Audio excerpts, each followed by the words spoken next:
Hello friends, నమస్తే. Udhampur air base దగ్గర ప్రధాని త్రివిధ దళాలతో కలిసి వాళ్ళని అభివర్ణిస్తూ వాళ్ళని అప్రిషియేట్ చేస్తూ యుద్ధ వీరులు కలవటం నా జన్మ ధన్యమైంది, నేను అదృష్టంగా భావిస్తున్నానని చెప్పేసి వాళ్ళని మంచి మనసుతో వాళ్ళని పొగిడినటువంటి ప్రధానమంత్రి నరేంద్ర మోదీ గారు పాకిస్తాన్కి సరైన సమయంలో ధీటుగా స్పందించి మన సత్తా చాటినటువంటి వీర సైనికులకి సెల్యూట్ అంటూ వాళ్ళని కొనియాడారు. చాలా సంతోషించాల్సినటువంటి విషయం. సైనికులందరూ కూడా చాలా ఆనందోత్సవాల్లో మునిగిపోయారు ప్రధాని రాకతో.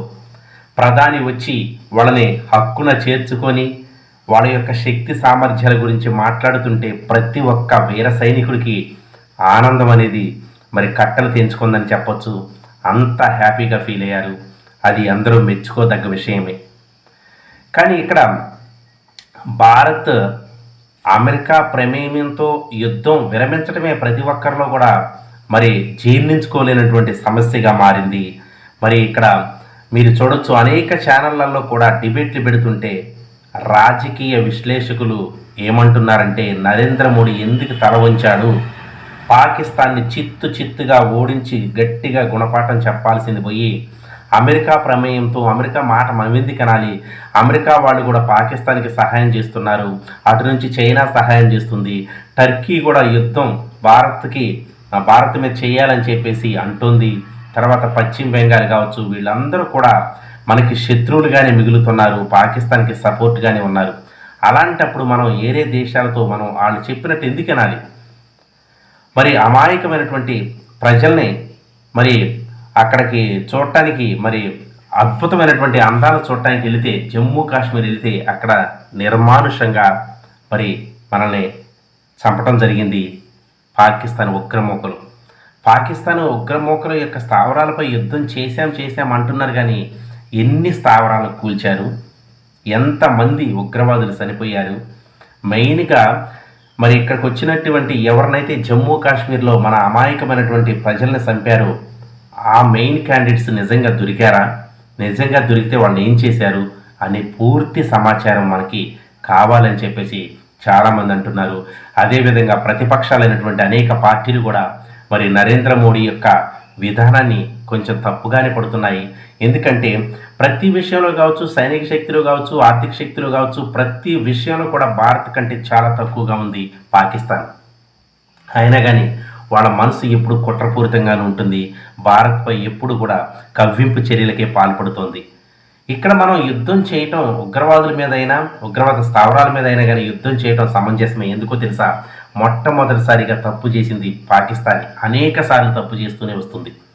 అనేక సార్లు యుద్ధం జరిగినా కానీ భారత్ చేతిలో చిత్తుగా 4 సార్లు ఓడిపోయినటువంటి పాకిస్తాన్ అయినా కానీ బుద్ధి రాలేదు వాళ్ళకి.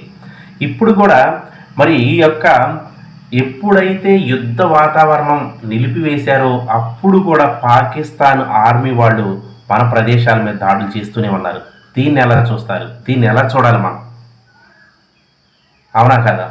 ఎందుకంటే పాకిస్తాన్కి బుద్ధి రాదు, అలా చెబుతూ ఉంది. కానీ ఇక్కడ మనం చూసినట్లయితే అమెరికా అంటారు, కానీ అమెరికా కూడా వాళ్ళకి ఆర్థిక సాయం చేస్తే వాళ్ళు సైనిక శక్తిని పెంచుకోవడానికి ప్రయత్నం చేస్తున్నారు. అమెరికా వాళ్ళు ఇచ్చినటువంటి కొన్ని విమానాలు, యుద్ధ విమానాలు కావచ్చు, తర్వాత అక్కడ చైనా ఇచ్చినటువంటి డ్రోన్స్ కావచ్చు, వీటన్నిటిని మెయిన్గా మన భారతదేశం మీద ప్రయోగింపజేశారు. అలాంటప్పుడు మనం వాళ్ళ మాటలు వినాల్సినటువంటి అవసరం ఏంటి? యుద్ధం ఎందుకు చేయాలి, ఎందుకు చేయకూడదు అనేటువంటి ప్రతి ఒక్క విషయం కూడా మన దేశానికి సంబంధించినటువంటిది, మన దేశ రక్షణకు సంబంధించినటువంటిది. మన దేశం పైన పాకిస్తాన్ దుశ్చర్యలకు సంబంధించినటువంటి విధానానికి తగిన బుద్ధి చెప్పాల్సినటువంటి అవసరం ఉంది. కాబట్టి యుద్ధం చేస్తున్నాం అనేటటువంటి విషయం భారతదేశం మాత్రానికే తెలుసు. భారతదేశం అక్కడ పాకిస్తాన్కి సపోర్ట్ చేసేది 1 or 2 కంట్రీసే ఉన్నాయి. భారత్కి సపోర్ట్ చేసే కంట్రీ చాలా ఉన్నాయి తెలుసా?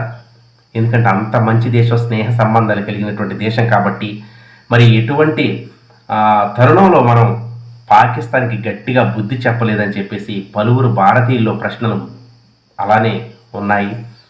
దీన్ని కొంచెం జీర్ణించుకోలేకపోతున్నారు. ఎందుకంటే భారత్కి దశ అన్నిటికీ నిర్దేశకుడైనటువంటి నరేంద్ర మోడీ గారు ఉన్నారు. మనకి ఏ భయం లేదనుకున్నటువంటి సందర్భంలోని యుద్ధాన్ని హఠాత్తుగా విరమింపజేయడం అనేది కొంచెం బాధగానే ఉంది, ఇంకా జీర్ణించుకోలేనటువంటి సమస్యగానే ఉందని చెప్పాలి. ఎందుకంటే పాకిస్తాన్కి ఎప్పటికీ బుద్ధి రాదు. ఇప్పటికి కూడా వచ్చిందని మనం అనుకోవటం కూడా అనాలోచితమే.